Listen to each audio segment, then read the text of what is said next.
केलं की ठाव गळते. हाय हॅलो नमस्कार. आपण ऐकत आहात सिलसिला ए प्यार का भाग 1. पुण्यातील कोथरूडचा तो शांत परिसर. पहाटेचे 5 वाजले होते. वातावरणात एक मंद गारवा होता आणि नुकताच कुठेतरी पारिजातकाचा सडा पडल्याचा सुगंध दरवळत होता. सईच्या घराच्या खिडकीतून बाहेर बघितलं तर धुक्याची एक पातळ चादर पसरलेली दिसत होती. सईची झोप उडाली ती अलारामच्या आवाजाने नाही तर शेजारच्या मंदिरातून येणाऱ्या भोपाळीच्या स्वराने. तिने हळूच आपले डोळे उघडले. पांढऱ्या शुभ्र चादरीतून बाहेर पडताना तिने एक मोठी जांभई दिली आणि आपले दोन्ही हात वर करून आळस दिला. सई दिसायला अतिशय साधी, पण तिच्या डोळ्यात एक वेगळीच चमक होती. तिचे केस कमरेपर्यंत लांब आणि काळेभोर होते. तिने पलंगावरून पाय खाली ठेवले. जमिनीचा गारवा तिच्या तळपायांना जाणवला. तिने आपले विस्कटलेले केस एका क्लचरने वर बांधले आणि ती स्वयंपाकघराच्या दिशेने वळली. तिची आई राधामाई आधीच उठून देवपूजेची तयारी करत होत्या. आई, अगं तू का उठलीस लवकर? मी करणार होते ना सगळं आवरून. सईने स्वयंपाकघरात शिरत विचारलं. तिच्या आवाजात आईबद्दलची माया स्पष्ट जाणवत होती. राधामाईंनी हसून तिच्याकडे पाहिले. अगं बाळा, आज तुझा कॉलेजचा शेवटचा दिवस ना. प्रोजेक्ट सबमिट करायचा आहे ना. तू तुझा आवर, मी नाश्ता लावते. सईने आईला मागून घट्ट मिठी मारली. आईच्या सुती साडीचा तो ओळखीचा सुवास तिला खूप मानसिक बळ द्यायचा. थँक्यू आई, तू आहेस म्हणून मी हे सगळं करू शकते ग, सई म्हणाली आणि तिने ओट्यावर ठेवलेला तांब्याचा तांब्या उचलला. तिने एक ग्लास पाणी प्यायलं आणि मग ती आंघोळीसाठी निघाली. पाण्याच्या प्रत्येक थेंबासरशी तिला आजच्या दिवसाचं महत्त्व जाणवत होतं. आर्किटेक्चरच्या शेवटच्या वर्षाचा आज शेवटचा दिवस होता. तिने आपली गडद निळी कुर्ती आणि पांढरी लेगिन्स बाहेर काढली. ओळे केश टावेलने टिपत असताना तिने आरशात स्वतःला पाहिले. चेहऱ्यावर कसलाही मेकअप नव्हता, फक्त कपाळावर एक छोटीशी टिकली आणि डोळ्यात काजळ. तिने तिचे केस मोकळे सोडले, जे तिच्या पाठीवर लाटांसारखे पसरले होते. नाश्त्याच्या टेबलावर पोहे आणि वाफाळलेला चहा तिची वाट पाहत होता. सईने घाईघाईने 2 घास खाल्ले, आपला लॅपटॉप बॅगमध्ये भरला आणि आईचा आशीर्वाद घेऊन ती घराबाहेर पडली. तिची जुनी पण चकाचक असलेली स्कूटी तिने चालू केली.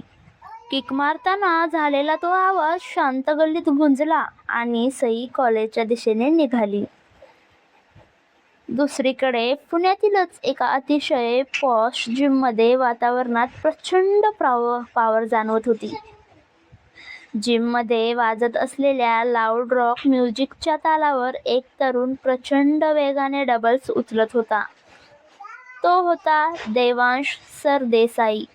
देवांश 6 फूट उंची, पिळदार शरीरयष्टी आणि चेहऱ्यावर एक वेगळाच रुबाब. पण त्या रुबाबासोबतच एक वेगळाच ॲटिट्यूड सुद्धा होता. त्यांच्या कपाळावर घामाचे थेंब साचले होते. त्याने 100 किलोचे बेंच प्रेस मारले आणि एक दीर्घ श्वास सोडून डंबल्स खाली ठेवले. डंबल्स जमिनीवर आदळल्याचा मोठा असा आवाज झाला, जणू काही त्याच्या मनातल्या रागाचा तो आवाज असावा. जिमचा ट्रेनर जवळ आला. सर, आज जास्तच वर्कआउट केलंय तुम्ही. देवांशने त्याच्याकडे ढुंकूनही पाहिलं नाही. त्याने बाजूला ठेवलेला काळा टावेल उचलला आणि आपला चेहरा पुसला. माझं शरीर आहे, मला माहिती आहे किती ताण द्यायचाय, तो अतिशय कोरड्या आणि तुसड्या आवाजात म्हणाला. जिममध्ये इतर लोक त्याच्याकडे बघत होते, पण कोणाचीही त्याच्याशी बोलायची हिंमत होत नव्हती. वर्कआउट संपवून देवांश आपल्या आलिशान ब्लॅक मर्सिडीज कारकडे वळला. कारचा दरवाजा उघडताना त्याच्या हातातील महागड्या घड्याळाची डायल चमकली. त्याने कार स्टार्ट केली. इंजिनचा तो दमदार आवाज कोणालाही धडकी भरवणारा होता. देवांश आज तब्बल 5 वर्षांनी लंडनहून कायमचा परतला होता. लंडनमध्ये त्याने स्वतःचे एक मोठे नाव कमावले होते. पण इकडे पुण्यात त्याचे वडील विक्रमराव सरदेसाई त्यांची वाट पाहत होते.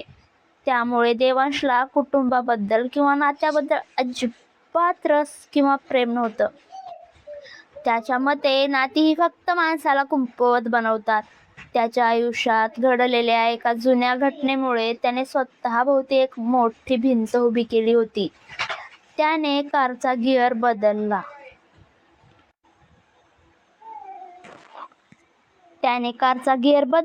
आणि गाडी सुसाट वेगाने रस्त्याने धावू लागली. वाटेत असलेल्या ट्रॅफिकला तो वैतागला होता. शिट यार, काहीच बदललं नाहीये या शहरात, अजूनही तितकीच गर्दी. तो स्वतःहीच फुटफुटला. त्याच्या चेहऱ्यावरचे भाव एखाद्या दगडासारखे निर्विकार होते. दुपारची वेळ होती. सईने कॉलेजमध्ये आपलं काम पूर्ण केलं होतं. तिला घरी जाताना आईसाठी एक भेटवस्तू घ्यायची होती. म्हणूनच ती जवळच असलेल्या एका मोठ्या फिनिक्स मॉलमध्ये गेली. मॉलमध्ये प्रचंड गर्दी होती. सईने एक सुंदर पैठणी साडी निवडली आणि ती लिफ्टच्या दिशेने चालू लागली. तिच्या हातामध्ये 2-3 पिशव्या होत्या आणि एक मोठी चार्टची ट्यूब होती. लिफ्टपाशी पोहोचल्यावर तिने बटन दाबलं. लिफ्ट आली आणि ती आत शिरली. लिफ्टमध्ये आधीच एक वृद्ध गृहस्थ आणि एक छोटी मुलगी उभी होती. सईने त्यांना बघून एक गोड स्माईल दिली. तितक्यात लिफ्ट 3ऱ्या मजल्यावर थांबली आणि बाहेरून देवांश आत शिरला. तो फोनवर कोणाशी तरी ओरडून बोलत होता. मला फरक पडत नाहीये की किती लॉस झालाय, मला फक्त रिझल्ट पाहिजे बास. त्याने फोन कट केला आणि खिशात टाकला. लिफ्टमध्ये शिरताना त्याचा धक्का सईच्या हातातील पिशव्यांना लागला. सईचा तोल थोडा खाली गेला, पण तिने स्वतःला सावरलं. देवांशच्या चेहऱ्यावर साधी सॉरी म्हणण्याचीही भाव नव्हते. उलट तो सईकडे अशा नजरेने बघत होता जणू काही तीच त्याच्या रस्त्यात आली आहे. सईला त्याचा हा स्वभाव अजिबात आवडला नाही. तिने सरळ त्याच्या डोळ्यात बघून म्हटलं, इथे इतर लोक पण उभे आहेत, हे तुमच्या लक्षात येतंय का? देवांशने आपली नजर फोनवरून हटवून सईकडे वळवली. माझी लिफ्ट आहे, मी कसाही उभा राहील.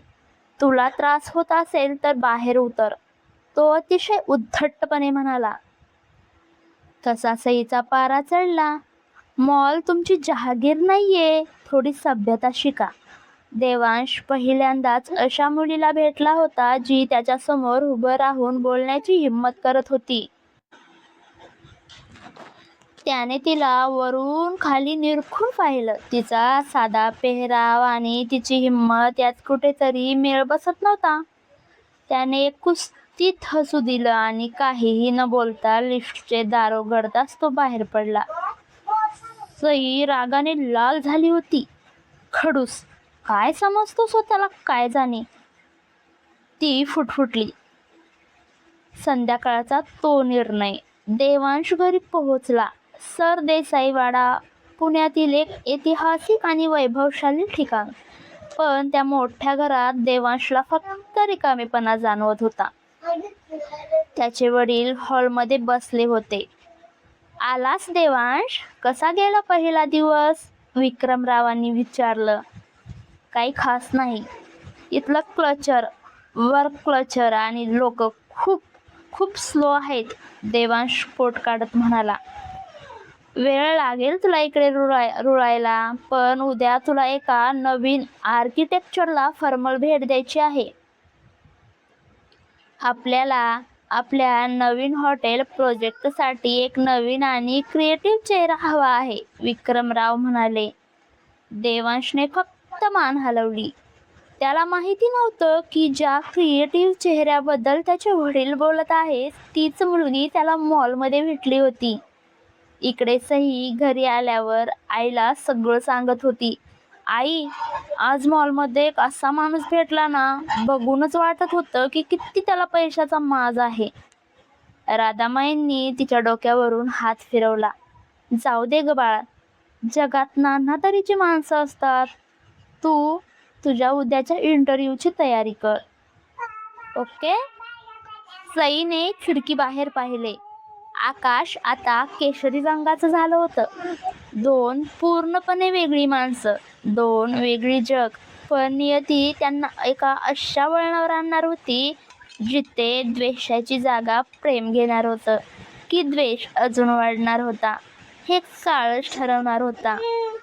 तर कशी वाटली कथा कमेंट करून नक्कीच कळवा. आणि जर कथा आवडली असेल तर व्हिडिओला लाईक, शेअर अँड सबस्क्राईब करायला मात्र विसरू नका.